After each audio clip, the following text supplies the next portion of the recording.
चालो सच बोलें, लोगों से बात करना ऐसे फील नहीं होना चाहिए जैसे पसीने भरे हाथों से बॉम्ब डिफ्यूज कर रहे हो। लेकिन पता नहीं क्यों अक्सर वैसा ही लगता है। आज हम ये ब्रेक डाउन करने वाले हैं कि बात करते वक्त कभी ब्लंक ना हो जाना असल में इतना मुश्किल नहीं। और एंड तक जरूर देखना, क्योंकि मैं देने वाला हूं एक ऐसा टिप जो तुम्हें टेड टॉक देने वाले गेस्ट की तरह साउंड करवा देगा, जो हर डिनर टेबल का स्टार होता है। चाहे तुम जॉब इंटरव्यू में हो, फर्स्ट डेट पे, या बॉस के साथ एलिवेटर में फंस गए हो, ये वीडियो तुम्हें कभी भी ऑकवर्ड साइलेंस और पानी सिप करते हुए स्मॉल टॉक ढूंढने वाले पैनिक से बचाएगा। और हां, एंड तक रुकना मत, क्योंकि एक ऐसा टिप भी आएगा जो लोगों को यह सोचने पर मजबूर कर देगा कि तुम कॉन्वर्सेशनल माइंड रीडर हो। पार्ट 1, शुरुआत में ही पकड़ लो। कभी किसी से बात शुरू की और हाय के बाद कुछ कहने को ही नहीं मिला। जैसे एक दफा तुम अपने नेबर से टकरा गए और बस यही कह पाए, आज का मौसम सांस लेने लायक है। फिर दोनों खामोशी में खड़े हो गए, दिल से यह चाहते हुए कि कोई परिंदा शीशे से टकरा जाए ताकि उस पर बात हो सके। असली बात यह है, शुरुआत स्ट्रांग होनी चाहिए। पहले 7 सेकंड्स पूरी कॉन्वर्सेशन का मूड सेट कर देते हैं। How to talk to anyone की राइटर ले लॉन्स एक ट्रिक बताती हैं, जिसे कहती हैं बिग बेबी पिवट। यानी ऐसे बात करो जैसे तुम किसी पुराने दोस्त को मिल रहे हो। ये ऑकवर्डनेस को हटा देता है और सामने वाले को कंफर्टेबल फील करवाता है। तुम्हें कोई विटी वन लाइनर मारने की जरूरत नहीं। सिर्फ थोड़ी वार्मथ, थोड़ी क्यूरियोसिटी लाओ और ऐसे एक्ट करो जैसे तुम ऑलरेडी कॉन्वर्जेशन में हो। लोगों को याद नहीं रहता तुमने क्या कहा था, लेकिन यह जरूर याद रहता है कि तुमने उन्हें कैसा फील करवाया। पार्ट 2, फोर्ड मेथड का यूज करो। ज्यादातर लोग सोचते हैं कि वो कॉन्वर्जेशन में इसलिए बुरे हैं क्योंकि उन्हें पता नहीं होता क्या कहना है। असल में मसला ये होता है कि उनके पास कोई मैप ही नहीं होता। कभी नोटिस किया है कि इंटरव्यूअर्स या उबर ड्राइवर्स घंटों तक बात कर लेते हैं? वो बस टाइम पास नहीं कर रहे होते, वो एक पैटर्न फॉलो कर रहे होते हैं। उनके पास एक स्ट्रक्चर होता है जो उन्हें हेल्प करता है कॉन्वर्जेशन को फ्लो में रखने में, चाहे सामने वाला कंप्लीट स्ट्रेंजर हो। यहां आता है फोर्ड मेथड, यानी एफ, फैमिली; ओ, ऑक्यूपेशन, उनका काम; आर, रिक्रिएशन, मजाई की एक्टिविटीज; डी, ड्रीम्स, गोल्स और फ्यूचर प्लान्स। इन 4 टॉपिक्स से हर कॉन्वर्जेशन चल सकती है। सोचो उनके भाई बहन के बारे में, वो क्या काम करते हैं, मजाई के लिए क्या करते हैं, या वो फ्यूचर में क्या अचीव करना चाहते हैं। सोचो ये 4 टॉपिक्स बैकअप जनरेटर्स हैं। अगर एक टॉपिक डेड हो जाए तो कोई और ऑन कर लो। और सबसे अच्छी बात, लोगों को अपने बारे में बात करना बहुत पसंद होता है। अगर तुम सही टॉपिक छेड़ दो, बाकी कॉन्वर्सेशन वो खुद संभाल लेंगे। फोर्ड कोई स्क्रिप्ट नहीं है, ये एक कंपस है। तुम्हें 4 में से हर पॉइंट टच करने की जरूरत नहीं, बस एक डायरेक्शन पकड़ो और सामने वाले को लीड करने दो। पार्ट 3, कॉल बैक ट्रिक में महारत हासिल करो। क्या तुम दुनिया के सबसे चार्मिंग और अटेंटिव इंसान लगना चाहते हो? तो बस एक सेंटेंस का कमाल चाहिए। अगर कोई तुम्हें बताता है कि वो टेनिस खेलता है, फिर 20 मिनट बाद तुम कहते हो, यह तो जबरदस्त था, लेकिन लगता है तुम्हारी टेनिस स्किल्स भी इस सिचुएशन को फिक्स नहीं कर सकती। बूम, यह है call back. Call back humour या रेफरेंस ये दिखाता है कि तुम सच में सुन रहे थे। यह trick how to win friends and influence people से सीधा उठाई गई है। जब तुम छोटी छोटी बातें याद रखते हो और दोबारा मेंशन करते हो, तो सामने वाले को लगता है कि वो इंपॉर्टेंट हैं, उन्हें नोटिस किया गया है।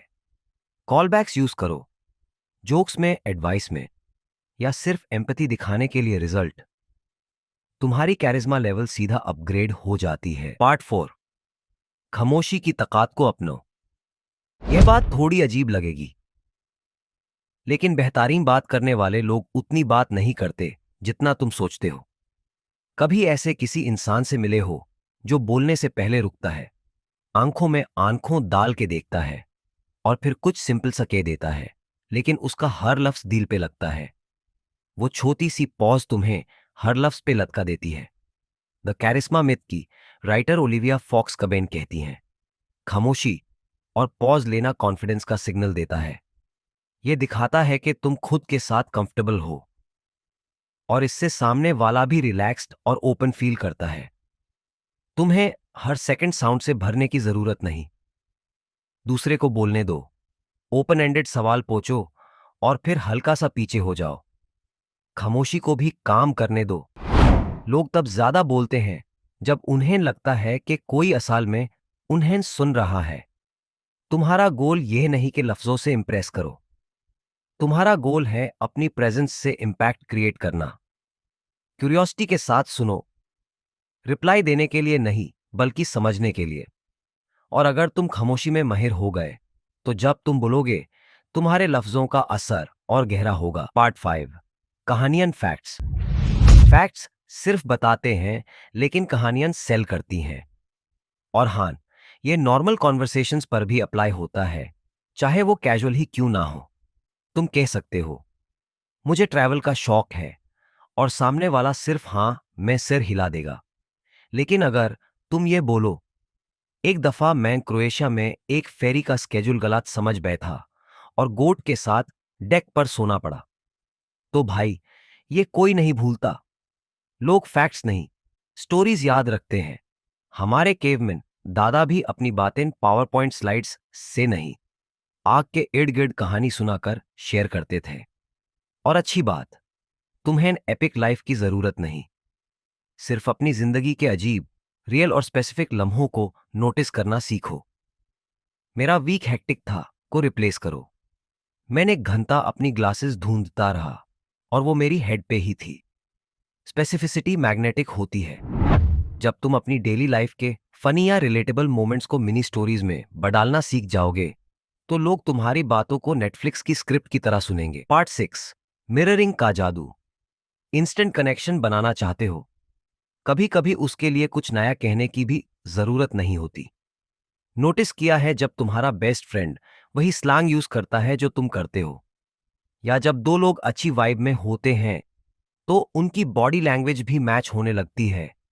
यह होता है मिररिंग, यानी किसी का टोन, पोस्चर या एनर्जी सटली मैच करना।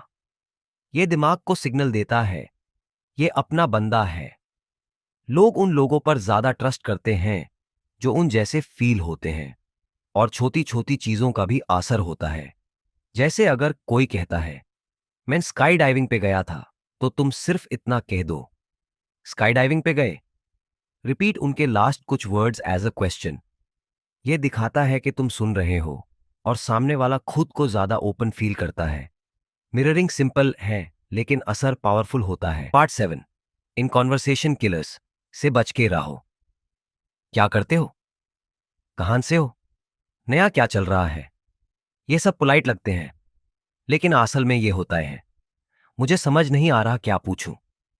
तुम पूछते हो, क्या करते हो? वो कहते हैं, अकाउंटिंग। खामोशी।